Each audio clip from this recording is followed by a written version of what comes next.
Certo. Então, a gente escolheu o tema, as diferentes formas de aprender. A gente focou num nicho ali, que é a aprendizagem do cérebro, o poder da comunicação e da linguagem, e o aprender online. E através desse tema e desse segmento, a gente buscou entender um pouco como o cérebro aprende, e a gente pegou a metodologia da neurolinguística e da neurociência em si. Daí a gente também vai apresentar ali uma relação da prática dessa neurociência, e aí completar com o assunto do aprender online. Daí a Yasmin vai começar aí com as reflexões que a gente teve sobre esse tema. Então, assim, eu busquei trazer aqui um pouco de como o cérebro aprende. Então, eu usei como referência a teóricos Jean Piaget, que ele fala sobre o que o professor já comentou, né, dos estágios de desenvolvimento do cérebro. Aí eu trouxe também o Vygotsky, né, o Levi Vygotsky, trouxe o Henri Vallon e um neurocientista chamado Stanislas Dehaene. Eu não sei se é assim que fala, tá? Mas enfim. Stanislavski Zarre? Eu escrevo no chat ali depois que fica mais fácil. Tá ótimo, isso. Mas, então, assim, primeiro eu trouxe a concepção de Piaget sobre os 4 estágios de desenvolvimento do cérebro. Então, Piaget ele fala o seguinte, que do momento que a criança nasce até os 2 anos, a gente tem o estágio sensório-motor. Esse seria o primeiro estágio de desenvolvimento do cérebro. Nesse estágio, a criança inicialmente ela age a partir dos reflexos, que são respostas biológicas automáticas a estímulos. Por exemplo, como a função de mamar. Para sobrevivência, instintos para sobrevivência. E nesse estágio, a criança também começa a desenvolver ao longo do primeiro aninho e tudo mais, o pensamento simbólico e a capacidade de lembrar, imitar o comportamento de pessoas, das pessoas ou de coisas. E aí o segundo estágio, que vai dos 2 aos 6, 7 anos de idade, ele é chamado de pré-operacional. Nesse segundo estágio, é quando a linguagem se destaca, possibilitando também que o indivíduo ele comece, que ele receba informações e comunique os seus pensamentos. Então, é quando a fala se desenvolve e tudo mais. E nessa fase que o Piaget ele destaca o ponto do egocentrismo, que a criança ela tem a dificuldade de ver situações pelo ponto de vista dos outros, que o professor também tinha comentado hoje. Então, nessa fase, Piaget também fala que é essencial a interação social para o desenvolvimento cognitivo, para a criança perceber que não é só o ponto dela, o ponto de vista dela que é correto, que existem outras formas de ver e tudo mais. Aí a gente tem o terceiro estágio, que é o estágio operatório concreto, que vai dos 6, 7 anos até os 11, 12. Nesse estágio, a criança começa a desenvolver um pouco do pensamento lógico,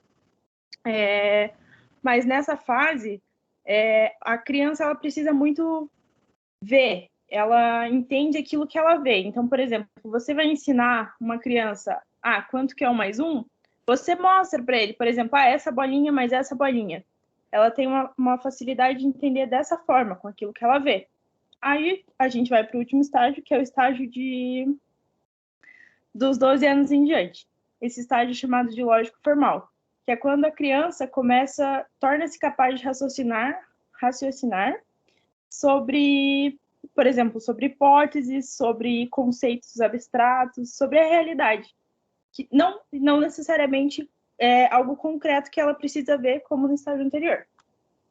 Então, esses são os 4 estágios de Piaget. E aí, além dessa percepção de desenvolvimento do cérebro de formas diferentes de aprender da criança, eu coloquei também aqui algumas questões da diferença, da particularidade de cada pessoa. Piaget também fala sobre isso, que cada pessoa ela é única. Então, eu tive experiências e as outras pessoas, cada pessoa teve uma experiência diferente da minha. E isso também molda a forma da pessoa aprender. E tem diferentes estilos de aprendizagem que é particular de cada indivíduo. Aí, nesse processo também de aprendizagem, eu trouxe a visão de Vygotsky, que ele fala sobre a questão a questão social no aprendizado. Então, ele fala que a interação social ela é fundamental em todo o processo de ensinamento, que o processo de aprendizado ele é necessariamente mediado. Então, ele torna até o papel do professor mais ativo e determinante do que o previsto por Piaget. Aí eu trouxe também, eu coloquei sobre o Henri Vallon, que ele fala das emoções, que tem um papel fundamental no desenvolvimento da pessoa. Então, o aluno, é por meio das emoções que o aluno ou qualquer outro indivíduo, ele vai exteriorizar os seus desejos, as suas vontades e tudo mais. E aí ele destaca os 4 elementos básicos de Vallon, que é a afetividade, o movimento, a inteligência e a formação do eu como pessoa, que eu acho que se encaixa muito bem com a questão do processo de autoconhecimento também. E de, por exemplo, eu entender como eu funciono, ou qual é a minha forma de aprender, alguma coisa assim. E daí, acho que é isso. Aí eu coloquei ali só não vou me estender muito, mas eu coloquei só uma visão da neurociência do cérebro, como a criança aprende a ler, o que muda no cérebro e tudo mais, mas eu acho que não é preciso falar, assim, senão vai ficar muito longo. A princípio é isso. Ok. A Yasmin trouxe ali as ideias de Piaget, que vai dar continuidade à segunda parte do trabalho que a gente colocou, que ao elaborar o trabalho a gente percebeu que a neurociência em si ela é bastante complexa, mas ela aborda vários temas importantes para o desenvolvimento de todo ser humano, né, desde do seu nascimento até a sua formação acadêmica e profissional. Aí eu busquei uma pesquisa que ela é uma ação. Então, ela vai colocar todos os conceitos de neurociência em uma ação dentro de uma escola. Essa pesquisa-ação foi feita pela professora Luciene Silva e pela Eliana Mello, lá na Universidade Federal do Pampa, do Rio Grande do Sul. E no início do trabalho delas, elas abordam uma pensadora que é a Tokuhama Espinosa. Ela traz um tema além da neurociência, que é a neuroeducação. E é através dessa ideologia da neuroeducação, que vai envolver a psicologia, a educação e a neurociência, que elas vão trabalhar dentro dessa escola. E elas vão trabalhar com a neurociência junto com a inclusão. No trabalho, eu deixei, antes dessa pesquisa, uma ideia de inclusão ao longo do tempo, tá? Tem ali uma explicação certinha, mas vou pular para a parte da pesquisa para não prolongar muito. Eles vão trabalhar com uma menina com síndrome de Down, de 16 anos, e um menino de 14 anos com encefalopatia, tá? Ele tem um grau de encefalopatia. Esses 2 alunos estão ali em turmas dentro dessa escola, e são turmas separadas, né, por causa da idade, e eles vão trabalhar em grupo.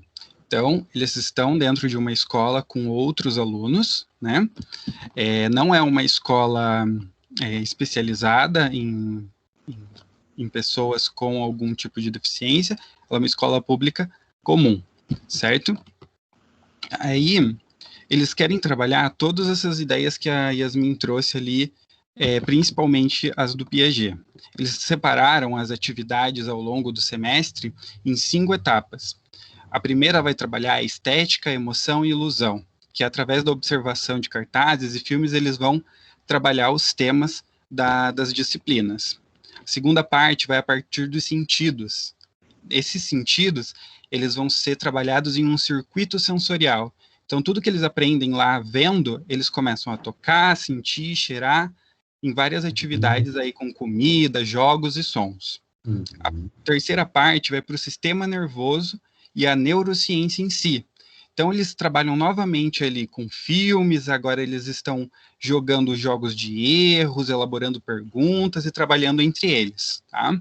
E isso vai desenvolver principalmente a memória de cada um deles sobre o que eles estavam fazendo anteriormente. E por último, que é a quinta etapa, eles vão falar sobre as habilidades e as competências.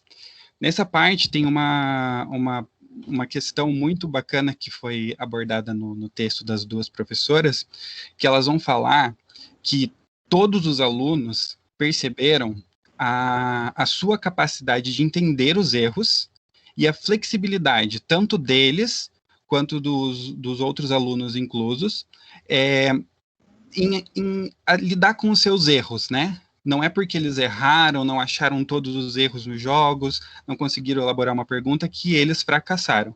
Eles entenderam que cada vez mais eles podem se motivar. Então, eles acabaram se motivando entre eles, um ajudando o outro e continuando com o processo aí das 5 etapas, tá? Depois eles trazem de volta esse termo neuroeducação, que favorece não apenas o aprendizado dos alunos inclusos, mas sim da turma toda, né? E para finalizar, essa neuroeducação, na conclusão dessa pesquisação, foi de que associar todas as técnicas da neurociência com a educação traz um desenvolvimento completo para qualquer tipo de pessoa, certo? E por considerações finais, a gente trouxe essa ideia das aulas virtuais e da tecnologia, né? Como que a neurociência pode ajudar nessa questão e como esse desenvolvimento completo pode ser dado dentro da pandemia mesmo, né? A gente tem as aulas como a gente está tendo agora pelo Teams, pelo Google Meet, que são as nossas plataformas que representam nossas salas, né? Outras coisas são os celulares, tablets, que trazem inúmeros aplicativos para o desenvolvimento, trabalhando já a neurociência. O Livox é um aplicativo que traz todo esse trabalho que a gente falou, de imagens, aprender por erros, tudo isso tem no aplicativo. Ele engloba fotos, áudios, atividades de produção, e inúmeros outros, como mais para frente na formação, como o Estuda.com, o Enem Vestibular, Redação Nota 1000, e aí vai. Então, a tecnologia, ela não priva esse ensino dentro de sala de aula, ele apenas muda, e daí a gente busca aquela primeira parte lá do trabalho do ser professor, que a gente tem que se adaptar com as novas realidades. E se a Yasmin tiver mais alguma coisa para falar, a gente termina por aqui. Yasmin? Olha, eu acho que é isso. Eu só queria pontuar, por exemplo, essas questões do aprendizado, da forma como está sendo feito agora. Por exemplo, para mim, lógico, né, muda muita coisa, mas eu vejo, por exemplo, eu tenho uma irmã de 6 anos. Para ela teoricamente estaria aprendendo a ler agora. E esse processo em casa, nossa, é horrível, né? Horrível, horrível. Ainda mais a criança, eu acho que ela necessita mais desse contato. Então, ali eu identifico bastante os estágios de desenvolvimento de Piaget nela, eu consigo ver. E essa questão da forma como é feito o aprendizado, igual ela é muito, muito imperativa, muito... Então, assim, esse ensino em casa, tá? Meu Deus do céu, olha, horrível. E como isso vai afetar, assim, mais para frente, as crianças agora, eu acho bem complicado, né? Não sei se tem como estimar isso, mas eu acho que, assim, tem uma parte bem negativa, acho que principalmente para os mais novos, né? Esse trabalho de vocês é excelente. Até lamento não ter ouvido o final aqui da Yasmin. Yasmin, estou lembrando aqui de uma pesquisa do Piaget. Você pode procurar na internet e fazer com a tua irmã.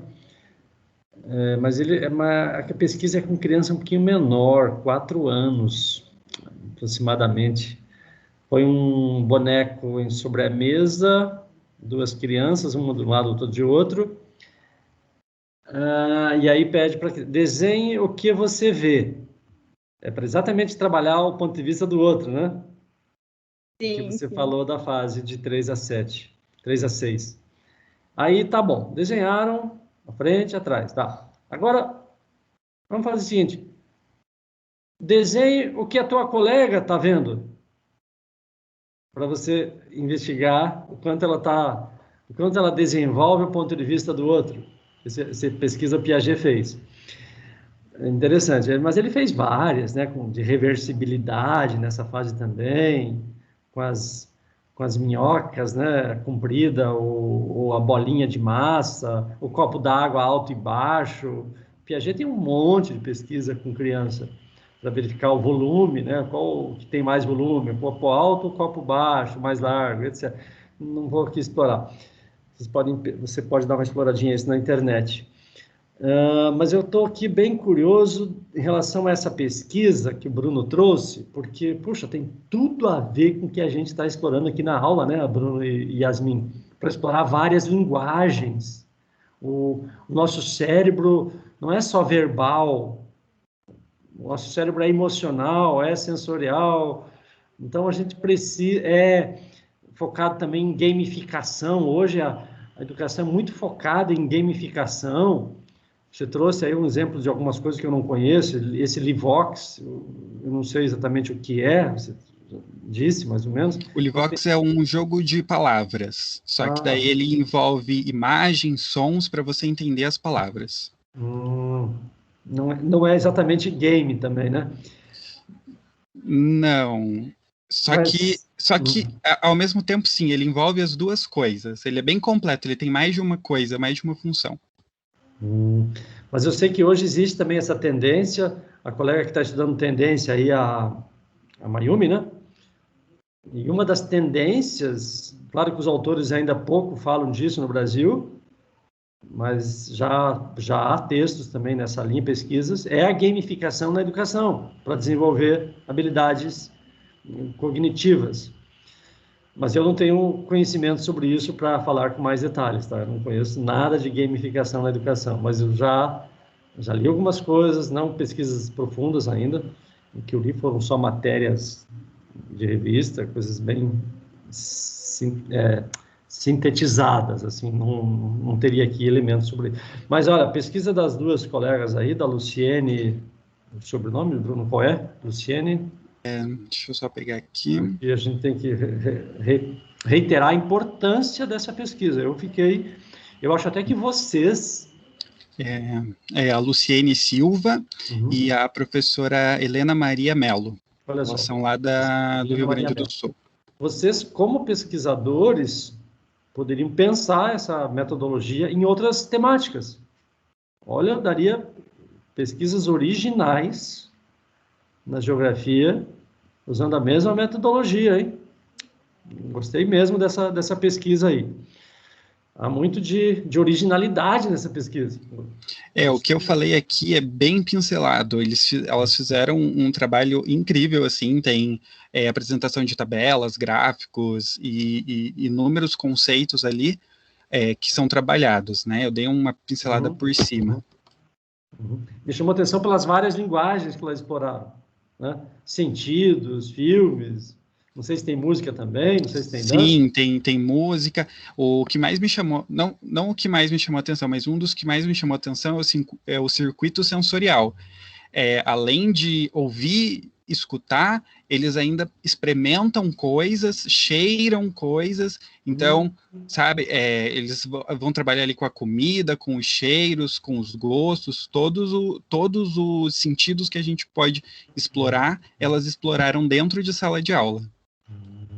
Olha só, eu já vi algumas pesquisas, por exemplo, na Unicentro de Guarapuava, pesquisas que eles fazem com o tal Jardim dos Sentidos, né? Acho que é esse o nome que eles usam, para que os alunos explorem vários sentidos. Aí os alunos põem vendas, e exploram mesmo vários sentidos. Paladar, olfato, e etc, etc. E fazem explorações com venda para a pessoa perceber os ambientes. Muito bom isso. Sim. Só um comentário, a Martina. Eu lembro de fazer isso, eu estudava numa escola aqui em Curitiba, no meu pré. Eu lembro de ter essa questão das vendas, e se eu não me engano, ali no Jardim Botânico, eu não sei se ainda tem, mas na época tinha o Jardim dos Sentidos e tudo mais, era bem legal.